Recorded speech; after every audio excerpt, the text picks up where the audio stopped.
बने उद्देश्य का साधक वही नारा कहाता है। बने आदर्श आराधक वही नारा कहाता है। बिना नारे के चारा क्या, सर्वत्र दुनिया में नारा ही नारा है। नमस्कार प्यारे बच्चों, स्वागत है आप सबका आज की हिंदी कक्षा में। आज हम पढ़ने जा रहे हैं नारा लेखन। प्यारे बच्चों, नारा क्या है, यदि हम इस पर बात करें तो नारा किसी विशेष सिद्धांत, पक्ष या दल आदि का वह लयबद्ध विशेषता वर्णित करने वाला तथा तुकांत युक्त विचार जो लोगों को अपनी ओर आकृष्ट करने के लिए लिखा या बोला जाए। वैसे हम सब ने पहले भी विज्ञापन लेखन में नारा लेखन का प्रयोग किया है, लेकिन यहाँ पर जो नारा लेखन शामिल किया गया है सीबीएसई की नए पाठ्यक्रम में कक्षा 9वीं के लिए, तो उसमें हमें जो लिखते समय विशेष रूप से ध्यान देना है कि उसमें लयबद्धता होनी चाहिए और वह तुकांत होना चाहिए।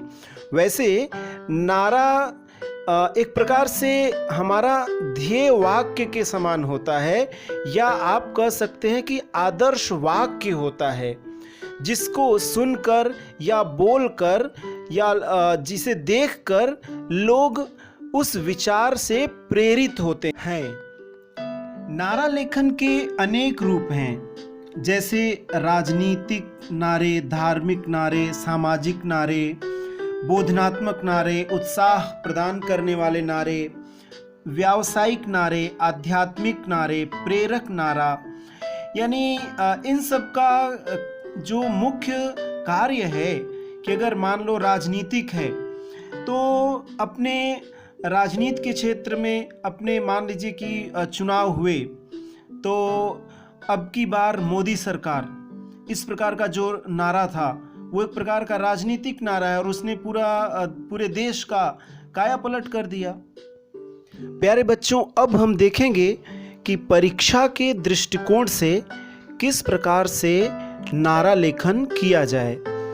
तो सीमा रेखा अगर हम बना लें, नारा जहाँ पे जो भी हमारा नारा है उसके चारों तरफ अगर सीमा रेखा बना लें तो थोड़ा देखने में वो अच्छा लगेगा। इसका सीमा रेखा का इतना ही उद्देश्य है, विषय से संबद्ध होना चाहिए। जो भी प्रश्न में विषय दिया गया है आपका नारा उससे संबंधित होना चाहिए।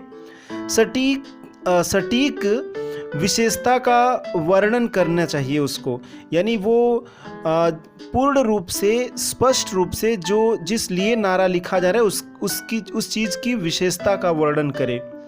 मौलिकता उसमें होनी चाहिए। मौलिकता से मतलब कॉपी पेस्ट नहीं होना चाहिए, आपका वो खुद का बनाया हुआ होना चाहिए, इसलिए मौलिकता होनी चाहिए। आकर्षण होना चाहिए उसमें, कि वो इतना आकर्षण उसमें हो कि एक बार अगर कोई सुन ले तो उसके काफ़ी समय तक वो ध्यान में रहे।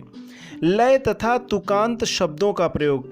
तुकांत का मतलब होता है जैसे पंक्ति के अंतिम में एक जैसे ही अक्षर या शब्द आए तो उसे तुकांत शब्द बोलते हैं। जैसे पानी, समानी, इस प्रकार के शब्द आते हैं। तो लय भी होना चाहिए थोड़ा, और उसमें तुकांत शब्दों का प्रयोग भी होना चाहिए। शब्दों का उचित चयन एवं आपसी तालमेल हमारे नारे को और बेहतर बना देता है। साथ में अगर सीबीएसई की तरफ से बात करें तो रचनात्मकता की बात की गई है। तो आप मान लो प्रस्तुत कर रहे हैं अपनी परीक्षा में, अपनी उत्तर पुस्तिका में, तो उसमें चाहें तो चित्र और रंग संयोजन यानी पृष्ठभूमि पर उसके बेस कलर लगा सकते हैं और उस पर आप चाहें तो जो भी नारा है उसे आप लिख सकते हैं। यानी कि आपने बैकग्राउंड कलर कर दिया, एक प्रकार से कह दें, और उस पर आपने नारा लिखा या नारे से संबंधित कुछ आपने चित्र बना दिया जिससे कि वो बेहतर हो जाए। जैसा कि आप यहाँ पे देख सकते हैं कि नारा तो 2 पंक्तियों का ही है, लेकिन उन्होंने किस प्रकार से प्रकृति में त की जो ई की मात्रा है उसमें घोड़ा बना दिया, फिर ऊपर उन्होंने कुछ बादल बना दिए और फिर मात्रा में भी कुछ मधुमक्खी बना दी, नीचे उन्होंने पेड़ बना दिया और खुशहाली का प्रदर्शन कर दिया। तो एक इस प्रकार से अपने उनके भावों को जो नारा में है उसको बाकी के चित्रों ने मिलकर दृढ़ कर दिया। अब यहाँ पर हम देखते हैं दूसरा उदाहरण जो कि इस समय कोरोना के समय में काफ़ी प्रचलित हो रहा है कि कुछ लोग जो है सेल्फी ले रहे हैं कुछ बांटते समय, तो उसको भी आप यहाँ देख सकते हैं कि खुद्दार मेरे शहर में फाके से मर गया, राशन तो मिल रहा था पर वो फ़ोटो से डर गया। खाना थमा रहे थे लोग, सेल्फी के साथ साथ मरना था जिसको भूख से वो गैरत से मर गया। यहाँ पे कुछ भी नहीं दिया गया, लेकिन अपने आप में यह जो नारा लिखा गया है ये खुद ही एक पूर्ण नारा बन गया है। और अब तीसरा उदाहरण जो हम देख रहे हैं यहाँ पर चुनाव से संबंधित है। तो एक तरफ नारा लिख दिया, रंगों का उन्होंने संयोजन लिखने में, जो कभी शब्द लिखने में, कभी नीले रंग लगभग 4 रंग उन्होंने प्रयोग किए, हरा है, नीला है और फिर साथ में चित्र और भारत का झंडा भी लगा दिया है। तो इन्हीं बातों को ध्यान में रखते हुए अपना नारा लेखन कीजिए और ये नारा लेखन ज़रूर ही बहुत सुंदर बेहतरीन होगा। धन्यवाद, शुभकामनाएं।